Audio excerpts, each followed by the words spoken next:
நியூஸ்ட்ரியன் நேயர்களுக்கு வணக்கம். நம்ம தொடர்ந்து தினமுமே என்னென்ன விஷயங்கள் நடக்குது அப்படின்ற அப்டேட்டை மக்களுக்கு கொடுத்துட்ருக்கோம். அந்த வகையில் இன்னைக்கு நவம்பர் 14 அப்படின்னு சொன்னதுமே ஃபஸ்ட்டு நம்ம மைண்டுக்கு வருது குழந்தைகள் தினம் தான். ஸோ இந்த வீடியோவை பார்க்கக்கூடிய அனைத்து குழந்தைகளுக்குமே எங்கள் சார்பாக குழந்தைகள் தின நல்வாழ்த்துக்களை தெரிவிச்சுக்கிறோம். அதுக்கு அடுத்து இப்போ நவம்பர் 14 நம்ம மைண்டில் டக்குன்னு ஸ்ட்ரைக் ஆகிறது பீகாருடைய எலெக்ஷன் ரிசல்ட்டு தான். ஏன்னா 2 கட்டமாக தேர்தல் நடந்து முடிஞ்சது. அதுக்கான முடிவுகள் வாக்கு எண்ணிக்கையும் ஆரம்பிச்சிட்டாங்க. ஸோ இப்போ என்ன நிலவரத்தில் இருக்குது? அதாவது நம்ம முதல்ல இருந்து பார்க்கலாம். முதல் கட்டம் 2ஆம் கட்டம் 2 கட்டங்களா பீகார் தேர்தல் நடந்தது. மொத்தமே 243 தொகுதிகள் இருக்கு. அந்த தொகுதிகள்ல 2 கட்டங்களா முதல் கட்டத்துல 121 தொகுதிகள்ல போட்டி நடந்தது. இப்போ நவம்பர் 11ஆம் தேதி 122 தொகுதிகள்ல போட்டி நடந்தது. ஸோ இது ஒட்டுமொத்தமா பார்க்கும்போது 243க்கு பெரும்பான்மையா 122க்கும் மேல இருக்கக்கூடிய தொகுதிகள் எந்த கட்சி வருதோ அவங்க தான் ஆட்சியை பிடிக்க முடியும் அப்படின்ற மாதிரியான ஒரு கருத்து கணிப்பு இருக்கு. இப்போ வரைக்கும் நிலவரப்படி எப்படி இருக்கு அப்படின்னா பாஜக தான் முன்னிலையில இருக்காங்க. நிதிஷ்குமார் அவர்கள் தான், அதாவது ஜேடியு தலைமையிலான என்டிஏ கூட்டணி தான் முன்னிலையில இருக்காங்க. 2020 ரிசல்ட் எடுத்து பார்த்தாலுமே அப்பயுமே எப்படி இருந்தது அப்படின்னா ஜேடியு தலைமையிலான என்டிஏ கூட்டணி அப்படின்றது தனி பெரும்பான்மையா 74 தொகுதிகளில் வெற்றி பெற்றாங்க. கூட்டணி கட்சிகளோட சேர்த்து மொத்தம் 125 தொகுதிகளில் வெற்றி பெற்றிருந்தாங்க.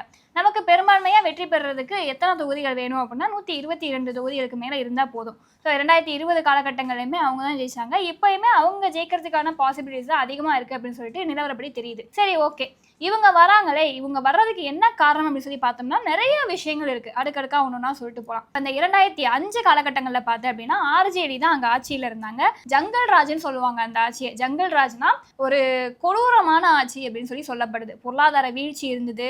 மக்களுக்கு தேவையான எந்த விஷயத்தையும் பண்ணாமல் ரொம்ப டவுன் நிலைமைக்கு தான் பீகார் அப்படின்றது தெரியும். இப்போ பீகார் அப்படின்னு சொல்லி சொல்லும் பொழுதே தமிழக மக்களுக்கு எப்படி ஞாபகம் இருக்கும் அப்படின்னா பானிபூரி விற்கிற இடங்கள், இந்த கிராமங்களில் வாழ்கிற மாதிரி தான் பீகார் மக்கள் வாழ்கிறாங்க போல அப்படின்ற மாதிரியான ஒரு கண்ணோட்டம் தான் இருக்கும். ஆனால் அப்படி கிடையாது.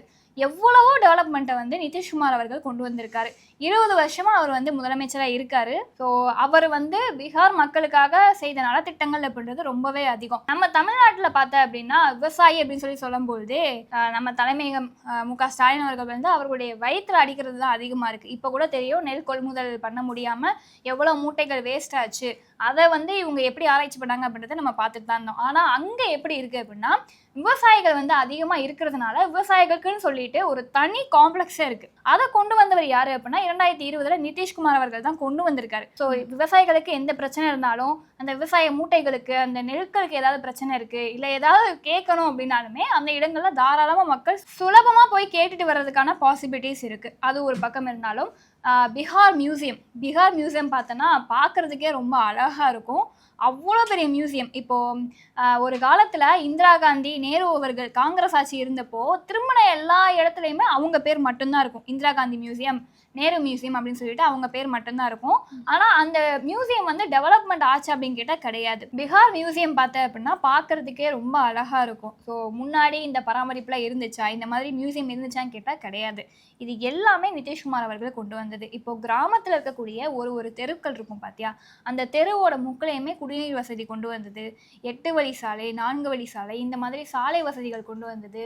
மின்சார வசதி கொண்டு வந்தது. ஏழை எளிய மக்களுக்கு ஸ்கீம் கொண்டு வர்றது, இந்த மாதிரி நிறைய விஷயங்கள் ஜேடியு தலைமையிலான என்டிஏ கூட்டணி கொண்டு வந்திருக்காங்க. நிதிஷ்குமார் அவர்கள் பார்த்து மக்களுக்கு ஒரு விஷயமும் பண்ணியிருக்காங்க. ஸோ கருத்து கணிப்பு கூட எடுத்தாங்க மக்கள் கிட்ட. பீகாரில் என்ன நிலவரமாக இருக்குது, யார் ஜெயிப்பாங்க அப்படின்னு சொல்லிட்டு மக்கள் நினைக்கிறாங்க அப்படின்றத கருத்து கணிப்பாக எடுக்கும்போது ஆர்ஜேடி அப்படின்ற ஒரு வார்த்தை அங்கே இருக்கக்கூடிய பெரும்பான்மையான மக்களுக்கு வாயில வரவே இல்லை. ஒரு சில பேர் சொன்னாங்க ஆர்ஜேடி அப்படின்றது. ஏன்னா ஒரு தொகுதிகள்லையுமே இப்போ நம்ம தலைமை சரியா இருக்கான்னு கேட்டால் தலைமை சரியா இல்லை அப்படின்னாலும் ஒரு தொகுதிகளில் அந்த உறுப்பினர் சரியா வேலை பார்க்கறதுக்கான வாய்ப்புகள் இருக்கு. ஸோ அதே மாதிரி ஆர்ஜேடி தலைமையில் இருக்கக்கூடிய உறுப்பினர்கள் ஒரு தொகுதிகளில் சரியான வேலையை பார்த்துருக்காங்க.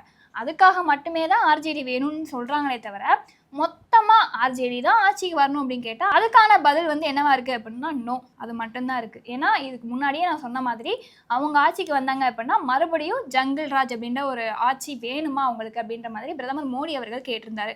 இப்போ இதை தொடர்ந்து பார்த்தேன் அப்படின்னா எலெக்ஷனுக்கு முன்னாடி வரைக்கும் இப்போ தமிழகத்தில் எப்படி பிரச்சார பயணம் போகிறாங்களோ அதே மாதிரி பீகார்லையுமே பிரச்சார பயணம் மேற்கொண்டிருக்காங்க. இது வரைக்குமே அமித்ஷா அவர்கள் வந்து 35 பொதுக்குழு கூட்டத்துல கலந்துருக்காரு. மக்களுக்கு என்ன பிரச்சனை, என்ன தேவை, என்ன செய்யணும் அப்படின்றத கேட்டு தெரிஞ்சிருக்காரு. மோடி அவர்கள் வந்து 15 பொதுக்குழு கூட்டத்துல கலந்திருக்காரு. ராகுல் காந்தி அவர்களும் 15 பொதுக்குழு கூட்டத்துல கலந்திருக்காரு. அவர் கலந்துகிட்ட, அதாவது ராகுல் காந்தி அவர்கள் கலந்துகிட்ட கூட்டத்துல எல்லாத்துலயுமே என்ன பேசியிருப்பாருன்னு நினைக்கிறேன். அதாவது இப்போ பொதுவாகவே ராகுல் காந்தி அவர்கள் வந்து எந்தெந்த மாநிலங்கள்ல இல்லை எந்தெந்த தொகுதிகளில் ரொம்ப வீக்காக இருக்காங்க அப்படின்னு நினைக்கிறாங்களோ அங்கெல்லாம் போயிட்டு ஓட்சோரி பற்றி நிறைய பேசுவார். லைக் இவங்களுக்கு சாதகமான தொகுதிகள், சாதகமான மாவட்டங்களில், சாதகமான மாநிலங்களில் ஓட்சோரி பற்றி பேசி நான் பார்த்ததே கிடையாது. இவங்களுக்கு எங்கெல்லாம் வீக்காக இருக்கும் அப்படின்னு தோணுதோ அங்கெல்லாம் போயிட்டு வாக்கு திருட்டை பற்றி பேசுவார். இப்போ பாஜக என்டிஏ கூட்டணி ஜெயிக்குது அப்படின்னா அதுக்கு முக்கியமான காரணமே இந்த வாக்கு திருட்டு தான். வாக்கு திருட்டு பண்ணி தான் அவங்க ஜெயிப்பாங்களே தவிர மக்கள் பிரதானமா அவங்கள தேர்ந்தெடுக்க மாட்டாங்க அப்படின்ற ஒரு கருத்தை தான் முன்னிலை வைப்பாரு. இதுக்கு ஒரு சிறந்த உதாரணம் தான் இப்ப சமீபத்துல ஹரியானால நடந்த ஒரு எலெக்ஷன்ல வந்து என்டிஏ கூட்டணி ஜெயிக்குது. அங்கேயும் கூட வாக்கு திருட்டுல ஆட்சி திருட்டே நடந்திருக்கு. 25 லட்சத்துக்கு மேற்பட்ட போலி வாக்குகள் போடப்பட்டிருக்கு அப்படின்ற ஒரு டேட்டாஸோட அப்படியே பேசுறன்ற மாதிரி சொன்னாரு. இதுக்கு எலெக்ஷன் கமிஷன் என்ன சொன்னாங்கன்னா, உங்ககிட்ட இருக்கிற டேட்டாஸை எங்ககிட்ட கொடுங்க, நாங்க செக் பண்றோம், உண்மையா இருந்தா நாங்க ஆக்ஷன் எடுக்கிறோம் அப்படின்னு சொல்லியுமே ராகுல் காந்தி அவர்கள் எலெக்ஷன் கமிஷன் நம்பாம அவரே பொதுமக்களை கூப்பிட்டு பொதுக்குழு எல்லாம் போட்டு வாக்கு திருட்டு அப்படின்ற மாதிரி தான் பேசிட்டு இருக்காரு.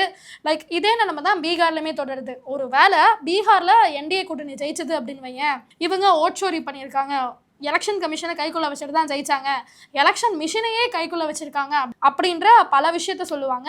ஒருவேளை இந்தியா கூட்டணி ஜெயிச்சது அப்படின்னா உண்மை வென்றது, நீதி வென்றது, நியாயம் வென்றது அப்படின்ற மாதிரி ஒரு விஷயத்தையும் சொல்லுவாங்க அப்படின்னு பலராலையும் எதிர்பார்க்கப்படுது. ஸோ பொறுத்திருந்து தான் பார்க்கணும். இன்னுமே வாக்கு எண்ணிக்கையில தான் இருக்கு. தேர்தல் முடிவு என்னவாகும் அப்படின்றது நமக்கு ஈவினிங் தான் தெரியும். ஸோ பொறுத்திருந்து பார்ப்போம். இதை தொடர்ந்து இன்னைக்கு சொல்லியிருந்தல குழந்தைகள் தினம் அப்படின்னு சொல்லிட்டு, இந்த திமுக ஆட்சிக்கு வந்த பிறகு குழந்தைகளுடைய பாதுகாப்பு எப்படி இருக்கு அப்படின்னு பார்த்தோம்னா மிகப்பெரிய கேள்விக்குறியா தான் இருக்கு. ஏன்னா சின்ன சின்ன குழந்தைகள்ல இருந்து அதிமுகவுடைய ஐடி விங்ல ஒரு வீடியோ ஒன்று போட்டிருக்காங்க. அதாவது 4 வயதுடைய அந்த சிறுமி, அவர் தனது வீட்டின் அருகே இயற்கை உபாதை கழிக்க சென்றிருக்கிறார்.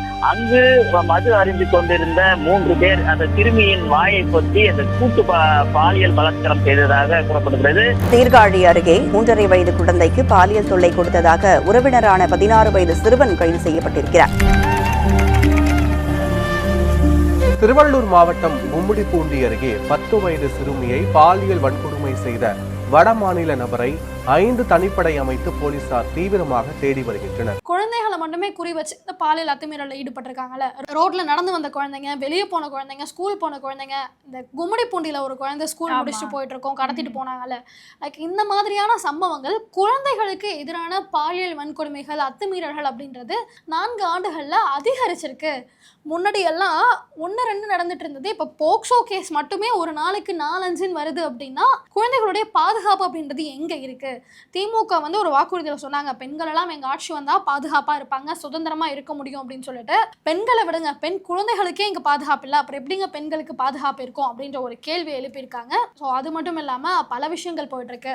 இப்போ என்னன்னா, கர்நாடகால மேகதாது அணை அது வந்து ரொம்ப பிரச்சனையா போயிட்டு இருக்கு தமிழகத்துக்கும் கர்நாடகாக்கும். ஸோ அதுல கர்நாடகா வந்து கட்ட போறோம் அப்படின்ற ஒரு ஸ்டாண்ட்ல எடுத்திருக்காங்க. அதுக்கு எதிர்க்கட்சி தலைவர் எடப்பாடி அவர்கள் என்ன சொல்லியிருக்காருன்னா, காங்கிரஸ் தான் கர்நாடகால ஆட்சியில இருக்குங்க, உங்க கூட கூட்டணியில இருக்க கட்சி தானே, நீங்க நினைச்சா அதை அணை கட்டாம தடுக்கலாமே, ஏன் இன்னும் எதுவும் பண்ணல அப்படின்ற ஒரு கேள்வியை திமுக பார்த்து எழுப்பியிருக்காங்க.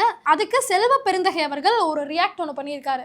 என்னன்னா, லைக் கர்நாடகா மாநில உரிமைகளில் பாஜக அனைத்து கட்சிகளும் அங்கே காங்கிரஸ் பேரியக்கம் ஆட்சியில் இருந்தாலும் ஒன்றுபட்டு அணிதிரண்டு கர்நாடகா மக்களுடைய வாழ்வு உரிமைக்காக நிற்கிறார்கள்.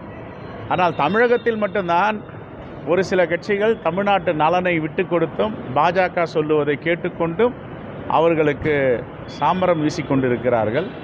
இதுதான் அந்த கர்நாடக அரசியலுக்கும் தமிழ்நாட்டு அரசியலுக்கும் உள்ள வித்தியாசம். இங்க கர்நாடகாவை பொறுத்தளவுக்கு எல்லாமே அந்த மாவட்டம், அந்த மாநிலம் அப்படின்னு எடுத்தா எல்லா கட்சிகளும் எதிர்கட்சியும் சரி ஒன்னா ஒத்துமையா நிக்கிறாங்க. ஆனா தமிழ்நாட பாருங்க, பிஜேபி என்ன சொல்லுதோ அதை ஒரு கட்சி கேட்டுக்கிட்டு ஆடுன்னு ஆடுது. இப்படி இருந்தா தமிழகம் எப்படிங்க நல்லா இருக்கும்? இங்க மக்களுடைய நலனுக்காகவும் மக்களுடைய ஒற்றுமைக்காகவும் நாங்க எல்லாம் ஒன்னா நிக்கிறோம், ஆனா அந்த கட்சி மட்டும் பிஜேபியோட பேச்சை கேட்டு ஆடுது அப்படின்ற ஒரு விஷயத்த சொல்லியிருக்காரு. லைக் காங்கிரஸ் என்னதான் அங்க ஆட்சியில இருந்தாலும் நாங்க தமிழக நலனுக்காக கர்நாடகா காங்கிரஸை வன்மையா கண்டிக்கிறோம் அப்படின்ற ஒரு விஷயத்தையுமே சொல்லியிருந்தாரு. எந்த விஷயம் நடந்தாலுமே வாயே திறக்காத செல்வ பெருந்தகை அவர்கள் திமுகவை பார்த்து ஒரு கேள்வி கேட்ட உடனே வீறு கொண்டு எழுந்த ஒரு பதில் சொல்லியிருக்காரு அப்படின்ற விமர்சனத்தையுமே அவர் மேல வச்சிருக்காங்க. ஸோ இதெல்லாம் தான் இன்னைக்கு நடந்த விஷயங்கள். ஸோ நாளைக்கு என்னெல்லாம் நடக்குது அப்படின்றத நாளைக்கான வீடியோல பார்க்கலாம். நன்றி.